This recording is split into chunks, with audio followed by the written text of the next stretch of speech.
Series first সেমিস্টারের আজকে যে প্রবলেমটা নিয়ে ডিসকাস করব সেটা লিমিট থেকে নিয়েছি। তো লিমিটের এই প্রবলেমটা কি দেওয়া আছে, limit x tends to 0 e to the power sin x minus 1 by x।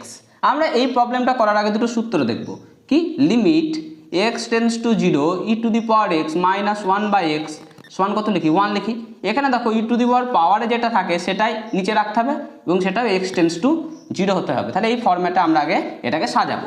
তাহলে কি হবে, limit x tends to 0 e to the power sine x minus 1 by, দেখো উপরে কত আছে, সাইন এক্স আছে, তাহলে উপরে এক্স থাকলে নিচে কত লিখতে হবে, এক্স লিখতে হবে। তাই নিচে সাইন এক্স দিয়ে ভাগ করে দিলাম। সাইন এক্স দিয়ে যেহেতু ভাগ করলাম তাই একটা সাইন এক্স দিয়ে আমরা কি করব, গুণ করে দেবো।